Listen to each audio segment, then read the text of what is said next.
So, Kate, who are we canceling today? We are canceling the automobile. Yes. Cancel Me Daddy declares war on cars. With our friends at War on Cars. And we had a great time talking with Doug and Sarah from the War on Cars podcast. And we have a really cool chat about kind of the history of pro-car propaganda and how it's popped up in the New York City mayor's race, especially this year with Zohran Mamdani's free busing proposals. And they also have a new book coming out. So very happy to support our friends over on the War on Cars podcast. Yeah, this was a new subject for me, and it was really interesting to learn about. As we talk about on the pod, since becoming a parent, I have been driving more than ever, which I really don't enjoy doing. It's kind of like a necessary evil when you have a toddler that needs to get around town. And at the same time, I have never noticed more when other cars don't fully stop at stop signs or try to blow through crosswalks or otherwise just don't obey the rules of the road in really unsafe ways. So it's made me, I think, more scared as a driver and more scared as a pedestrian, because either way, I'm just like, how can I protect my baby as we are trying to navigate really, even though we have the metro here, it's really a city built for cars. Yeah. I was going to say one thing that I've loved about this podcast is how like Caitlin pilled you're getting. Like we had the history episode and we have this episode now. We had like the Lord of the Rings episode a while back and it seems like it's opening your eyes to good takes. I see things. Good takes. How can I Christine pill you? What should I? Yeah, we should work on that. I'll get you a Bruce Springsteen shirt to start. Yeah. All right. Having said that, let's get into the interview. Hey, everyone. I'm Caitlin Burns. And I'm Christine Grimaldi. And you're listening to Cancel Me Daddy, the show where we take a closer look at all the panic around cancel culture. With thoughtful analysis. And verbal shitposting. Joining us today, we have Sarah Goodyear and Doug Gordon, co-hosts of the War on Cars podcast and co-authors of the forthcoming book, Life After Cars, Freeing Ourselves from the Tyranny of the Automobile. It's a searing indictment of how cars ruin everything and what we can do to fight back, out October 21st. Welcome to the show. Thank you so much for having us. Yeah, very excited to be here. Thank you. This is very exciting for a transit nerd like me. And of course, paying back the podcast appearance as I was on your podcast a couple of months ago. Yeah, it's like a reciprocal podcast arrangement. it's pay to play, basically, is what we're saying. Kate and I met basically right after a metro mishap, right? Oh my God, should I tell that story really quick? Yes. I think so, because that was the first time you put the trans on trains. Yes. So I was interviewing for my then future job at Rewire as their Capitol Hill reporter. And I was supposed to meet Christine, who had the position before me, for coffee the day before my interview. So I was I was at the end of the red line, Shady Grove, I think it's called. And I had to get to Bethesda, which is only like 3 or 4 stops away. And at that point, I had only ridden the New York City and Boston subways. So that was my only experience with subways in my entire life. And I get on the DC Metro and I'm looking around. I'm like, damn, this is a nice train. Like, this is like, it's nice because they had brand new train cars and all of that. So I go on Twitter and I'm like, wow, I didn't realize the DC Metro was like so clean and nice and well run. And I literally got 100 like immediate replies along the lines of, oh, just you wait, or wait till it catches on fire or whatnot. And so I'm riding and we get, I think, 2 stops down. And we just sit there for a good 10 minutes with the doors open at the station. And I'm like, what is going on? It turns out that there was a fire further down the red line. Oh my God. And that's when I discovered the website isthemetroonfire.com, which became an essential stop in my life as a DC resident. Wow. And it was just immediate karma, getting repaid. And I unfortunately had to get off and get an Uber, or else I would have missed coffee with Christine. But that was the first time we ever met in person. Yeah, our cars are clean, but our tracks do catch on fire. That's true. So speaking of big city metro systems and transit in general. I wanted to start with New York City mayoral candidate Zohran Mamdani has proposed several mass transit policy changes during his campaign that have caught a lot of attention in the race. Can you two sort of walk us through what he is proposing and why some people have depicted it as controversial? Well, he's got a very simple way of communicating things. He really boils things down to some easy to remember phrases. And one of those is making the bus fast and free. And so we have buses here. We have a very extensive bus system in New York City. Most people think of the subway, but a lot of places aren't served by the subway, especially in the outer boroughs. And so there are a lot of neighborhoods that really depend on bus service, but the bus service is really hampered by the fact that there are so many cars on the street and the cars park in the bus lane and the cars double park and they block everything. And often the buses are not fast. They're the opposite of fast and they are not free, although they were free during the pandemic. And one of the reasons to make them free is that making them free can make them faster because you can have all-door boarding and get the bus in and out of the stop faster. But Mamdani has been calling for fast and free buses. He had done some free bus pilots as a state senator and state assembly member. And interesting and limited in scope, but showed some promise. Didn't get carried forward. But what's interesting to me about his focus on buses is that buses, as I said, are a very neglected part of the New York transportation infrastructure. And also that's something the mayor can have some control over. The mayor doesn't have any control over the MTA, which runs the subway, but the mayor does control the streets of the city. And so there are a lot of things mayors can do in order to affect the bus system. So he's taking something that is traditionally been used by more working class New Yorkers, lower income New Yorkers, Black and brown New Yorkers, outer borough people, and putting a focus on that, which is really, really important, and saying, hey, we could make this service fast and we could make it free if we started taxing the rich people more. So somewhat predictably, rich people are not into being taxed, I've discovered. No way. No. But I think that some of his opponents have seized on this particular policy goal as being, utopianist, or what do you say? What do you think? Just everything can be free.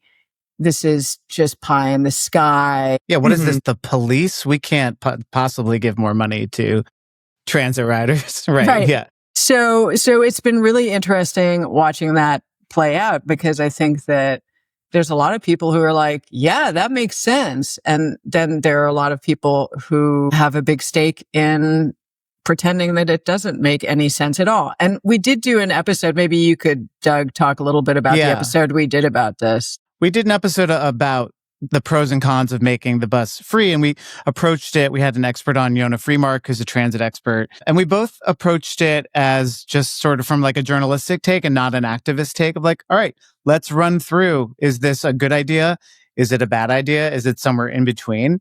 It's probably somewhere in between. I mean, I think, the political reality of it is that, like Sarah was saying, the mayor of New York City can do a lot to make bus service better. They can put in dedicated bus lanes, for example.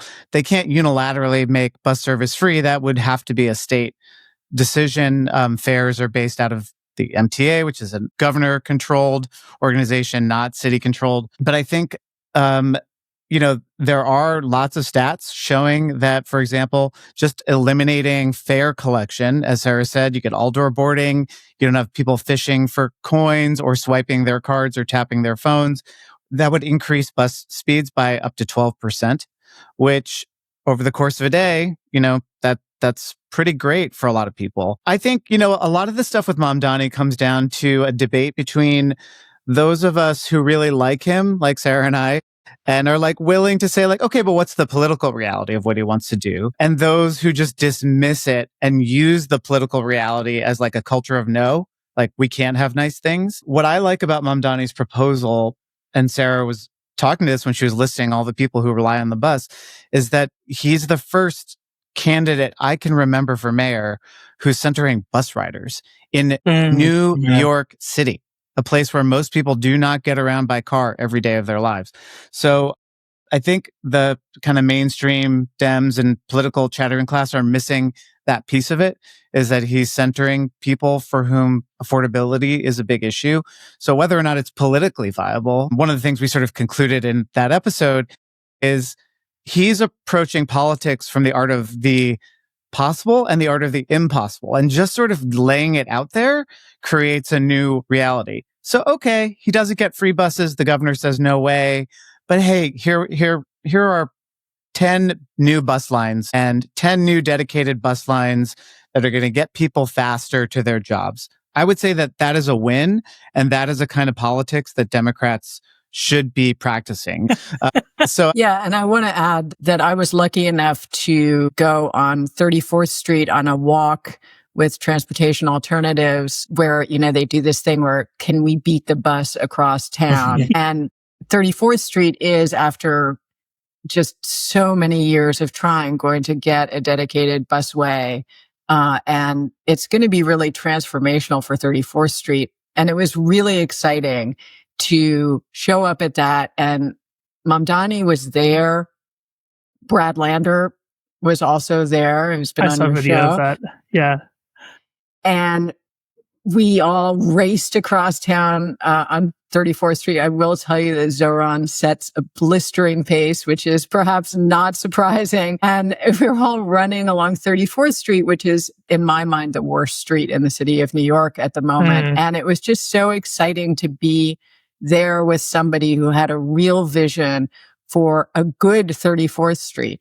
That, that if we do this, if we have the courage and the will and we pay attention for long enough to implement these policies, we can improve our city. This is a guy who believes that. He gets out there and walks the street. He gets it. And that in itself is just a huge win. And then I want to mention another transit-related initiative of Mamdani's, which is he wants to have a mental health outreach service that would respond to mental health distress calls so that the police don't, and thereby freeing up the police to do what they're actually supposed to be doing, and also not subjecting the people in our community who are suffering mental health crises to, the carceral system and to all the dangers that police bring into their lives sometimes. So that is another thing that if we had a really good mental health outreach system like the one he's talking about implementing, that would also increase the quality of life on the subway and make that an easier, happier place to be, and get the subway out of the business of being the sort of place of last refuge for people with catastrophic mental illness. Yeah, and Sarah, the one part about the 34th Street busway that I think kind of shows Mamdani's brilliance in playing politics is there have been plans to turn that into a busway for decades. And most recently, there was a plan that was essentially shelved by Eric Adams because he doesn't listen to bus riders. He listens to rich people who live on the east side of Manhattan, for example. And because of Mamdani's attention on free buses, Eric Adams just dusted off that plan, and now it's back on the table and it's going to happen. So to me, again, that's a lesson that like we as Democrats, as liberals, as leftists, however you define yourself, need to play this game where we set the agenda and have our opponents or centrists respond to it rather than like chasing what the right and the centrists are saying we should do. And that's a great example of Mamdani's brilliance in that regard. What's this history of the right and the centrists demonizing mass transit, transportation infrastructure? And Kate was talking about that earlier. Like these tactics and these things that are being said about Mamdani are not new. Yeah. No, yeah, they're not new at all. Sorry, you want to go on this one first? You've been covering it for so long. Well, I mean, it's part of this sort of long-standing negative attitude towards cities that actually goes back to Thomas Jefferson, who thought that urban centers were pestilential and immoral and so forth. You can look that up. And that's Wait, a big... hold on. Yeah, do your own research, folks. That's what we're saying. No, you can, yeah. No, I'm kidding. He actually said that. I'm pretty sure his plantation was that, like... Wasn't it Boston that is kind of the reason why we have a country of our own and we aren't like... I mean, isn't that sort of like, I'm sorry to like Hamiltonize this, but like part of the central debate, right, was like, where should the capital be located? How should southern states pay into this economic system that we are creating? And so, yeah, that urban-rural divide goes back to our nation's founding. Yeah, the quote is, "I view great cities as pestilential to the morals, the health, and the liberties of man." So, yeah. So that's Thomas Jefferson. So it does go way, way back.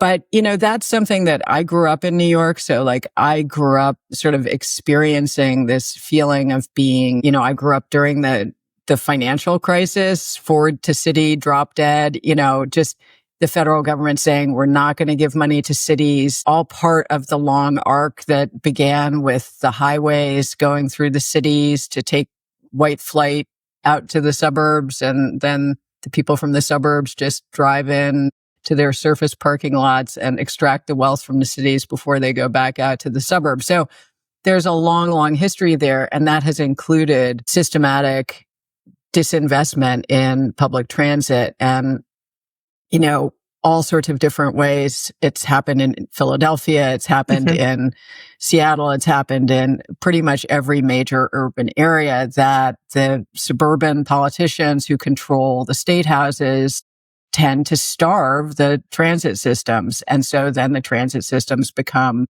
less reliable and less frequent and less desirable to use as a mode of transportation. And then you get to the point where you have somebody like Sean Duffy, our current Secretary of the Department of Transportation, saying it's so dangerous and scary to get on the subway that, I wouldn't do it. He's terrified of getting on the subway in New York, which is very sad because nobody would even notice that he was there. But well, I'm terrified of getting on a plane under Sean Duffy's... Yeah, no shit. Yeah, and of course, the irony of this, as we talk about on our show and on our book ad infinitum, the most dangerous thing that every American does every day, almost every American does it almost every day, is to get into a personal motor vehicle and drive around in it. That is the way that people die. 40 to 43,000 people die in the United States of America that way every year. Countless tens of thousands more are injured. And obviously each one of those fatalities and injuries ripples out to families and friends and coworkers. And it's just a hideous ongoing trauma that we accept. And then people who could try to make things better turn around and say, it's the subways that are scary. So yeah, and my 12-year-old son would disagree because he takes the subway every day to and from school and is, to be stereotypical here, more of a man than Sean Duffy. And like we take the subway all the time, and it's not that there aren't problems. And Sarah was saying, like, there are a lot of emotionally disturbed people and unhoused people who have no place to go, and the subway is often place of last resort for them. But most New Yorkers go about their business, and it's totally fine. In addition to all the deaths that we're talking about with driving, we're also like, we tend to not even talk about road rage. We talk about these menacing people on trains who threaten other passengers, and that's why quote unquote real Americans don't want to take the subway. But you can ride your bike in any state, in any rural road, and some dude can coal roll you, or threaten you and honk at you or throw something out of the window. And those things are just sort of seen as, I don't know, the natural order of things and not a violent act that should or could deter people from driving. And I'm limiting it right now to driver on cyclist violence, but drivers versus drivers. People get murdered over parking spaces in this country, in the Walmart shopping in the parking lot. So it's, look, they demonize cities and they demonize public transit because that's where the brown people live. That's where the trans people live. That's where the other people live. And it's easy to demonize those things. And like all things coming from the right, if you talk about how horrible government is and then you defund it to the point where it doesn't work or function, then you can point at it and say, look, we told you government's terrible. And you can do the same thing with cities. Like they're dirty, they're crime-ridden hellholes. Well, if you defund transit, bad things can happen. But if we invest in nice things, frequent service, clean service, reliable service, free service, to use Mamdani's policy goal, then like maybe it will get a little safer and everyone will want to use it too. Yeah, I mean, it's kind of mind-blowing when you step back and like put that automobile death number in perspective. That's like 14 9/11s happening on our roads every year. I tell this anecdote every once in a while, and I don't think Christina's heard me say this, but of the starting lineup of my 7th grade basketball team, the other 4 players that I was starters with all died in car accidents before the age of 25. Oh my God. That's so horrifying. I mean, in the book, I talk about how whenever there's something else that's killing a lot of Americans, like the opioid crisis or gun violence, they always compare those numbers of deaths to car deaths. And so I call it the standard American unit of mortality is, this 40,000. And it's like, oh my God, gun deaths surpassed car deaths this year. Or now fentanyl deaths are double car deaths. It's like car deaths are like this unit that's like, okay, that's just part of living in this society. And to my mind, it's part of the way that we become inured to death and violence in our society. Preventable death. This is all preventable. None of this has to happen. And yet we have to keep going, right? So we have to every day get in the car and turn the key and or press the button and you're off, and you have to suspend the knowledge that that's a dangerous thing to do. And that is a lot of mental work that we're all doing all the time to accept that level of violence. And I really do think that in some deep way, that has prepared us for a lot of other violence that we now just are like, well, yeah, it's things happen, right? Cost of being an American, basically. I mean, the interesting thing is that, in Canada, since 2010, traffic deaths have gone down by about 18%. And in the United States, they've gone up by 22%.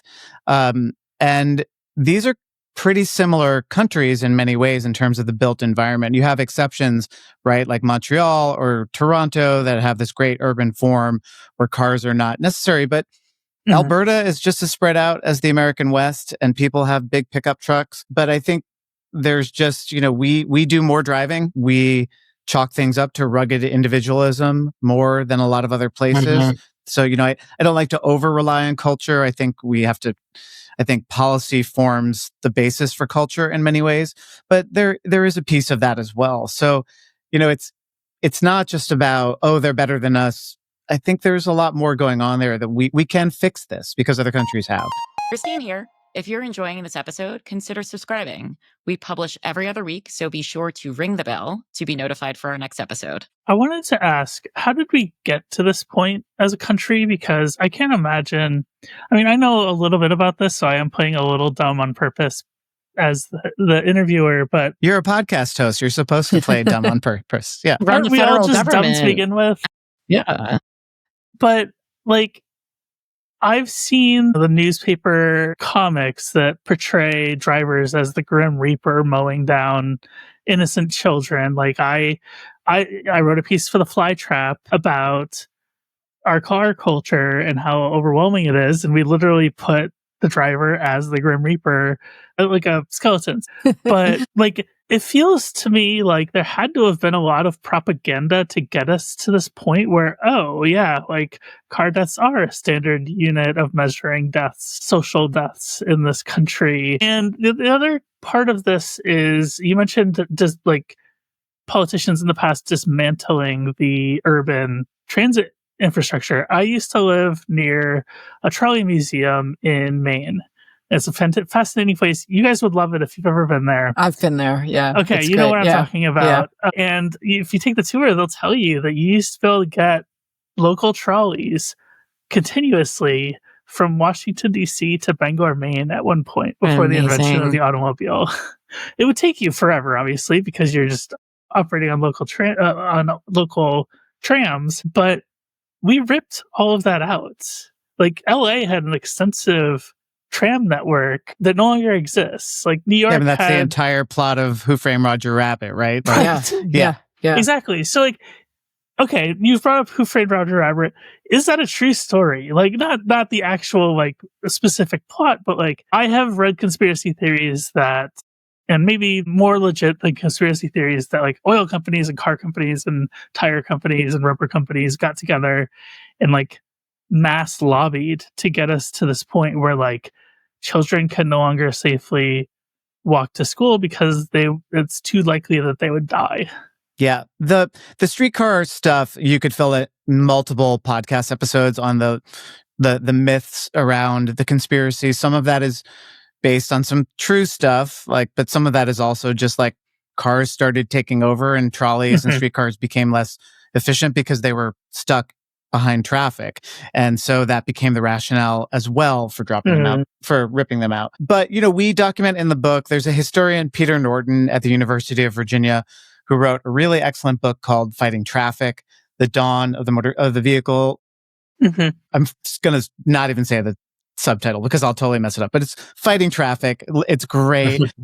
Sorry, I don't have my bibliography in front of me, but he documents how when the car first came on the scene in the 1910s and 1920s, when it really started to pick up in terms of being adopted by the masses, there was great outrage and outcry over what was seen as this horrible menace on our roads. Like Caitlin, you mentioned these editorial cartoons of the Grim Reaper driving an open-top car over piles of dead bodies, most of them women and children. And we talk about some of those illustrations in the book. Drivers were seen as homicidal murderers who were privileged elites using their toys to menace innocent children and women.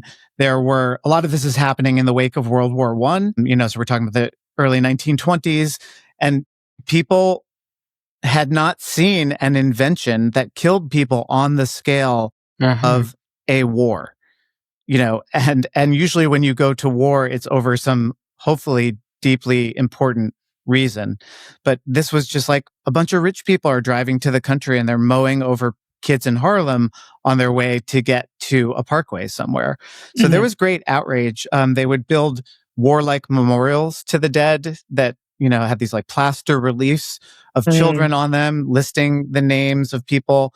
Peter Norton talks about what were called White Star mothers, moms who lost kids to traffic violence, in the way that we talk about Gold Star families today, people who lose their loved ones on the battlefield in service. And then there was a campaign by what he calls motordom, which was basically the auto companies, the oil companies, the road builders, the car clubs, just the average enthusiasts who came together and said, cars have an image problem. Let's fix it.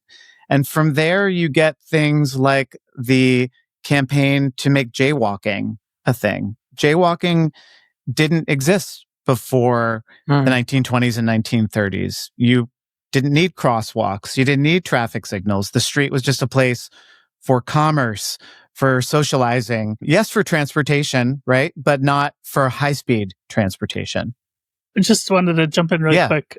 There's a great illustration of this on YouTube, so we'll link to it, and I'll probably overlay it here while I'm talking about it. But you can actually follow, like they used to put early video recorders on the front of trolleys. So you can actually follow the path of a San Francisco that's a great trolley one. going down Market Street. Ah, And cool. this is like ASMR for me, watching this. But you can see the people just running across the street, and there's cars, and there's trolleys, and there's, horse and buggy, and, people pulling carts and kids playing in the street. And you can really see what streets used to be like. Or think about where that streetcar was running in the middle of the street. The stops were Market Street, San Francisco, right? which is the busiest Yeah. street in the city there. And that just doesn't exist anymore because cars just dominate.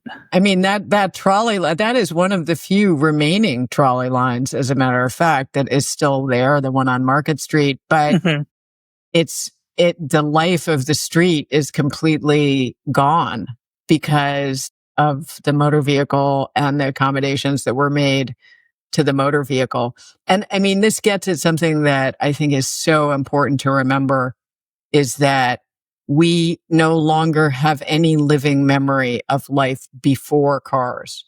So in the mid 20th century, there were still plenty of people, very influential and vocal people, who did remember what had been lost and who could see the difference. And then that has been ebbing away steadily. And now we're at that point, we're roughly 150 years since we're 125 years since things really picked up.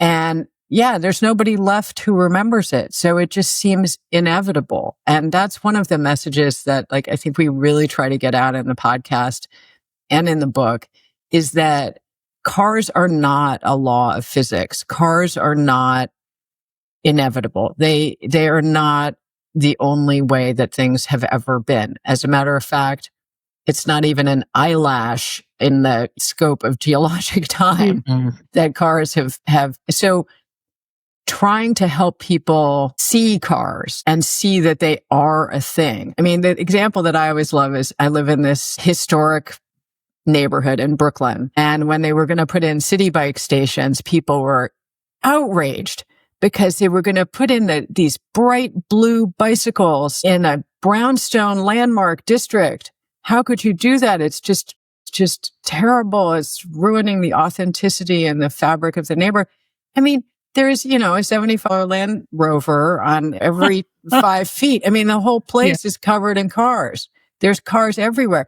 People literally cannot see them. So that is a big part of what I think advocates have to do in order to make change, is to say it could be different. It has been different.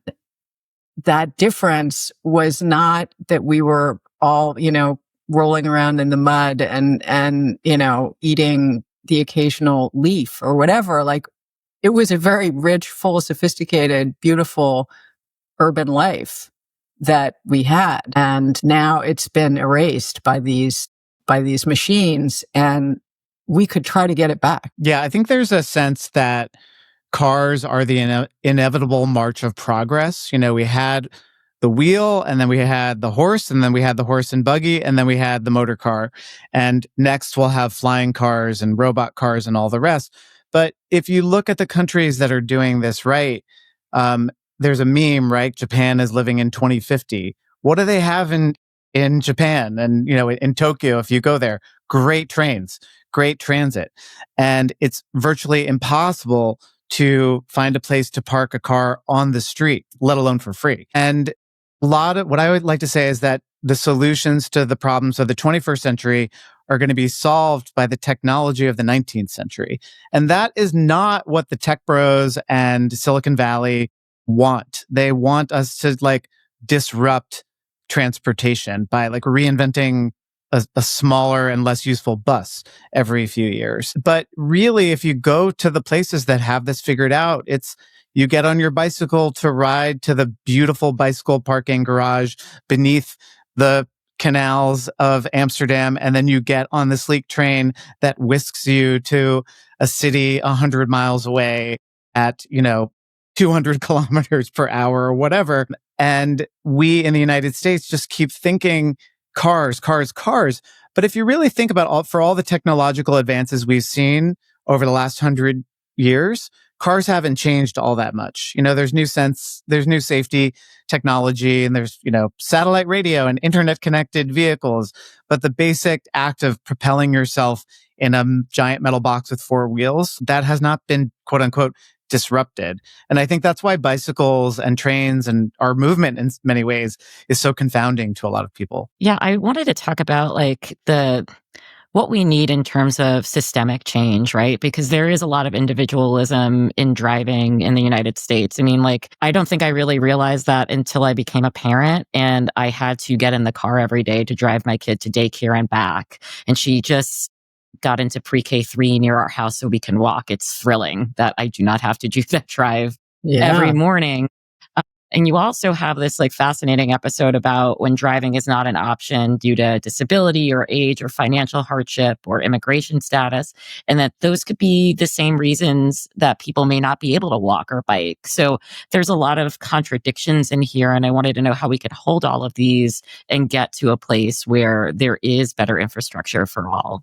And safer, obviously. Yeah, I mean, I think it's really important to recognize that cars have their uses, right? And that there are people with disabilities, for instance, who need cars to get around. And there are people who have professions where they need to transport things in a personal vehicle. And that's just really, it is the best tool for the job. But they can't use that tool well or safely or effectively if everybody else who doesn't need to use that is clogging up the works. I mean, just in this city, if you can imagine if every single New Yorker, all 8 million New Yorkers suddenly materialized on the street in their own personal motor vehicles, just how ridiculously impossible that would be. So I think it does really come down to transit and investing in transit and seeing transit as a public good that is worth investing in and making it and being creative about what kinds of transit we do and making better buses. And I am a bus person. I really think that buses can do so much more than we give them credit for. And they're so stigmatized. And I mean, I hate to say it, but all of this does go to those other systemic changes that we need to make, because a lot of the stigmatization of transit has to do with racism.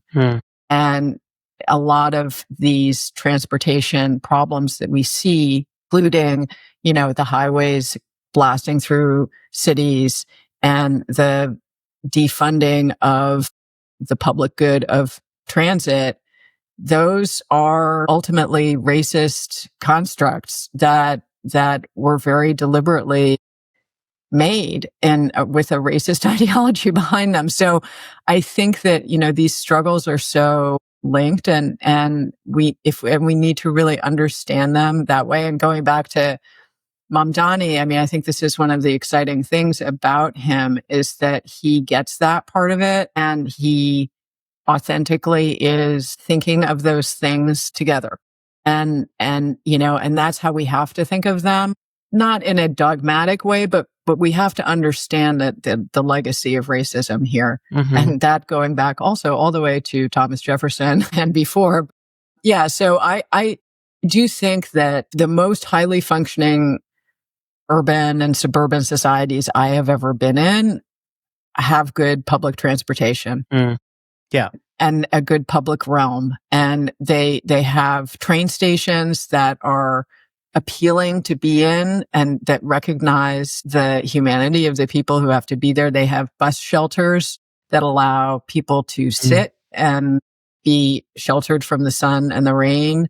They have, pedestrian infrastructure that enables you to get to the transit infrastructure.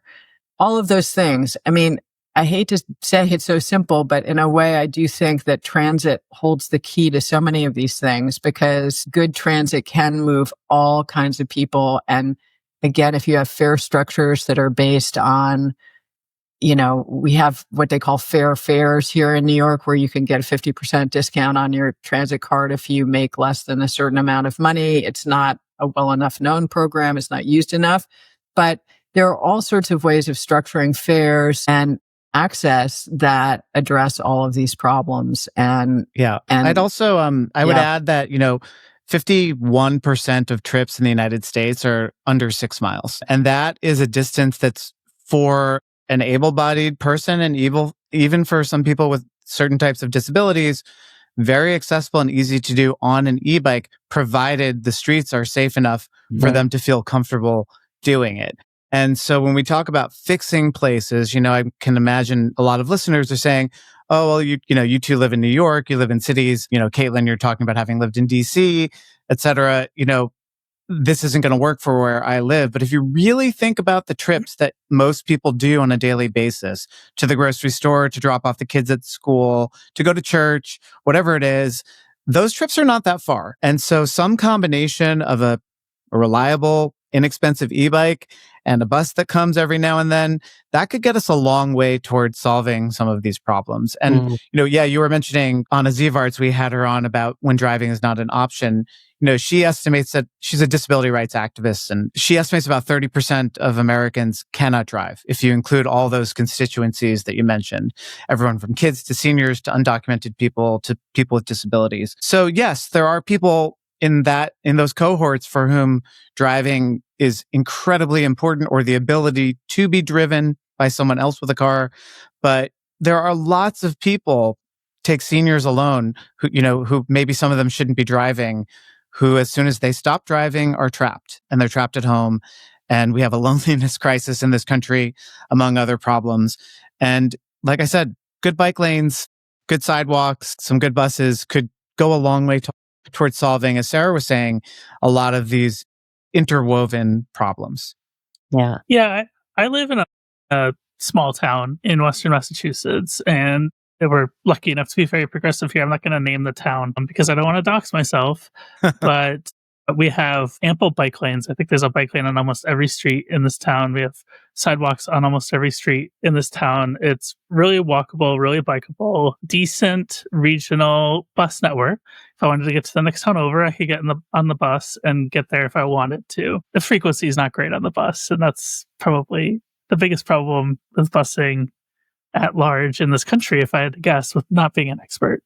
But my issue, and I've complained to you guys about this before on your podcast, I cannot get from my town to the capital of my state by train. Yeah. I can. No, I can. But it would mean going into town, getting on the train, which my town is lucky enough to have a train station, right? So that's one part of it. Going to Springfield, Mass., and then going down to New Haven, Connecticut, which is the wrong direction from Boston. I'm sorry. You're going away from Boston to get to New Haven. And then back across Connecticut on the Acela or the Northeast Regional, back through Providence and up into Boston. It takes 12 hours. 12 hours to go from Western Massachusetts to Boston. It's a 2-hour car ride. Right? And my kids are in New Hampshire, right? So they're just beyond Boston. Right. There's a train station in their town. It would be so amazing to just take a train to Boston and up to New Hampshire. Yeah, but Caitlin, why do you hate freedom so much? I mean, come on. It's the only reason I have a car. If there was, and they are putting in an east-west train line eventually, but I don't know what frequency it's going to be. I have a feeling it's going to be one train each way a day.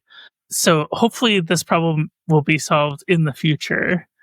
But even then, like in Boston, which is a major transportation city in this country, you can't take a train from south to north station or north to south station. Right. There's no train connection. You can take a subway. It involves a transfer. You can take a bus. Most people Uber, and Boston is supposed to be a transit city, right? Like, I get so mad. I'm sorry. But this is the thing. It is easy to get really mad about it. And so, that is one of the things that people always say when I tell them what I do. And if they agree with my basic point of view, they're like, so, but what could we possibly do about it? This is just the way things are. And I guess, I'd like to put in some hope, which is that there are people all over this country who increasingly are feeling those same frustrations and who are aware of the possibility for change and who are acting for change. And there are more and more elected officials who get it. And I've been covering this issue as a reporter for about 20 years now. And honestly, the shift has been pretty dramatic. So I can get really down about it.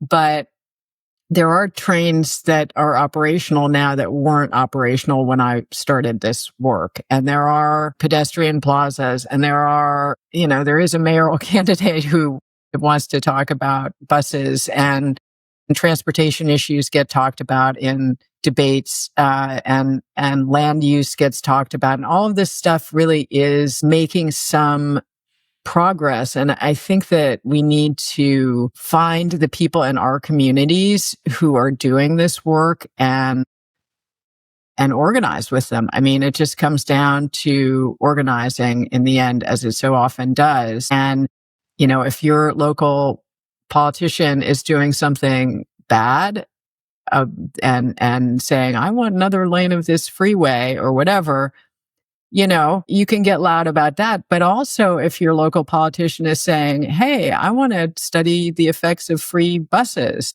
you can call them up and say, I support you. I think that's really, really important, that especially in this time of fear and despair, to be quite blunt, that we remember that we do have these networks that we can organize with, and we can still make change. And a lot of the change that we can make is at the local level. And these alliances will serve us well in all of our anti-fascist pursuits. Well, we should talk about the book then. Yes.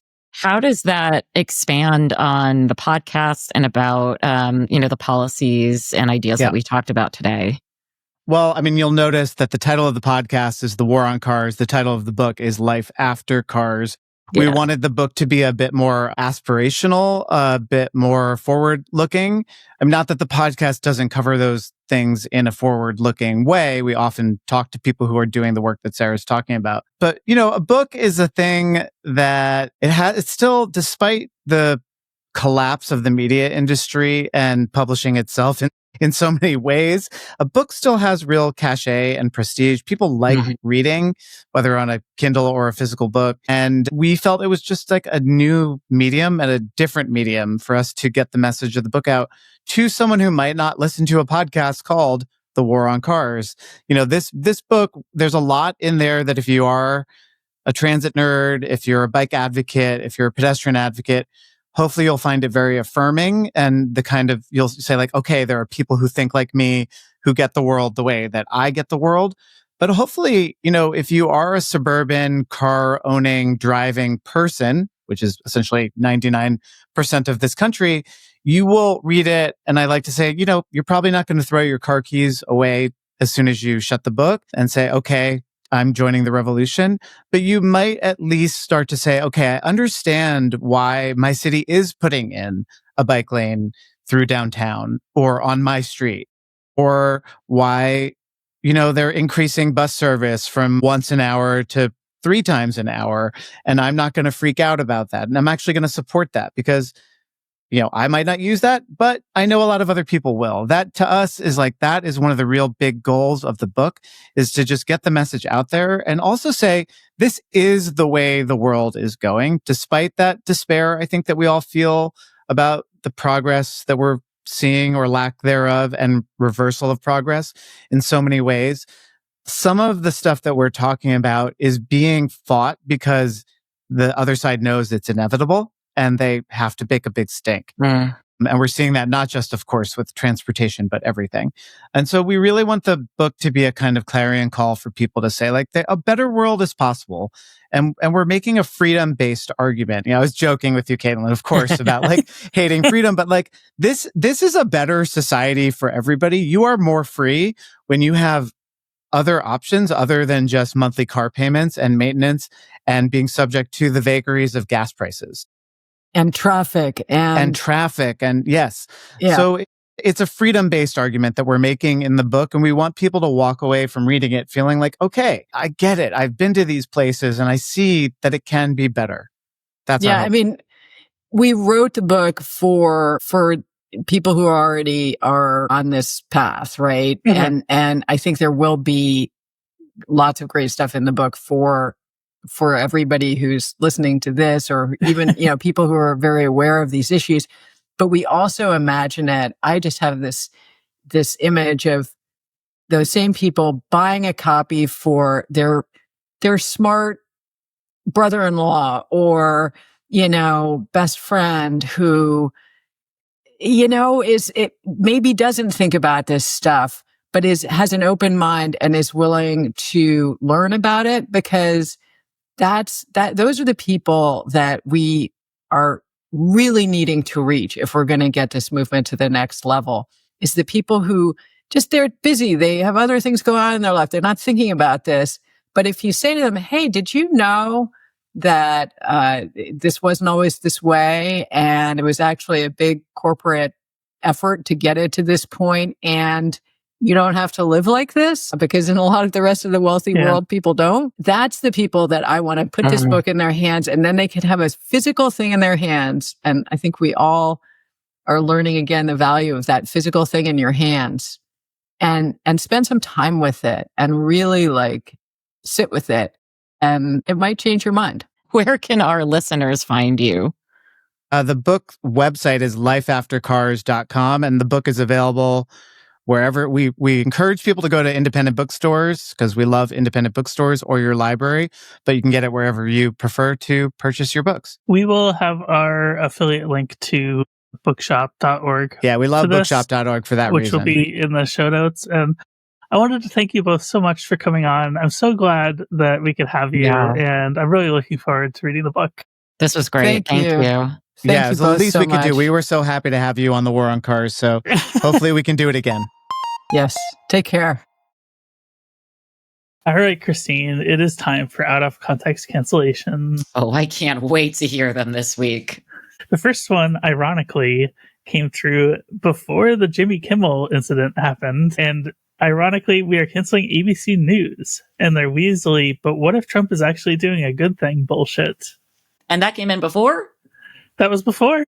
Wow. Is the canceller a soothsayer or a fortune teller of some sort? We have the best takes on the Cancel Me Daddy Discord server. We really do. Yeah, so I'm going to extend that to all of ABC and ABC's parent company, Disney, for, not to add context to it, for taking Jimmy Kimmel's show off the air. And we're recording this several weeks before this episode comes out, so we're not sure how that's going to resolve. But who knows anything these days? Yeah, who knows, really? I mean, are we even going to have a country by the time our next episode comes out? I don't know. Who does? Maybe one of our cancelers who has a prescient mind. Next, we're canceling out of sync subtitles. Oh, yeah. That's which really I think is an issue on our YouTube channel that I'm actively working on. Thank you for that. Yeah, it's for some reason something's going wrong there, and I don't know what it is. Next, we're canceling wildfires, forcing me to have to put on an N95 mask or else have no air conditioning. Oh, that's terrible. I'm sorry. Listener, and also I will add cancel climate change for fueling those. Yeah. Our next listener says cancel the entire political spectrum for refusing to explain what Charlie Kirk actually stood for. Sounds about right to us. Listen to our previous episode. Cancel unsolicited health and diet advice. Oh, that too. Isn't that what maintenance phase is for? Tune in to maintenance phase. Okay. Hey, Michael. Hey, Aubrey. Next, we're canceling agencies taking forever to determine eligibility for services. Gotta do our means testing. Everything needs a means test. We need to employ 100 bureaucrats to determine if people can actually afford to get the services they need. Ironically, and fitting with this episode, the same poster says, cancel public transit for being fucking dog shit for suburbs. Yeah, I mean, see the previous hour. It's not the public transit's fault, is what we're trying to say on this episode. It kind of is, actually. It's like the climate change I reference. It's the people behind climate change. It's people with the power to do something about public transit. Next, we're canceling all the good concerts being on work/school nights. Oh yeah, I saw Rilo Kiley, Jenny Lewis. The Blake and Jenny Lewis reunion was really like my Oasis reunion. Like if the brothers Gallagher could get it together, like these exes could perform.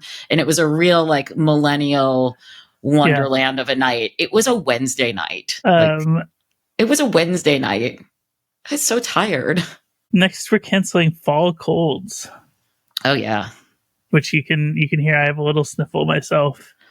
I'm waiting for the new pre-K microbiome to wreak havoc on me. My younger daughter already had strep. God, it was the first week of school. Come on.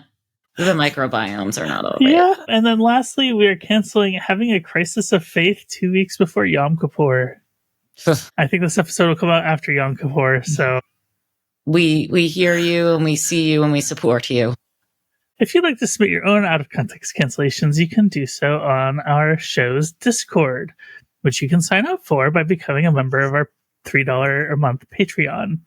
You can find out more at patreon.com/cancelmedaddy. Cancel Me Daddy is a Flytrap media production, and today's show was made by me, Caitlin Burns, and my incredible co-host, Christine Grimaldi. Dee Peter Schmidt made our theme song, and Romy Tirico designed our graphics. Ads by Multitude Productions. Our show is made possible by the incredible cancelers supporting our work, especially the member of our Cancel Our Hall of Fame, with the great power to cancel all of their enemies, Meg.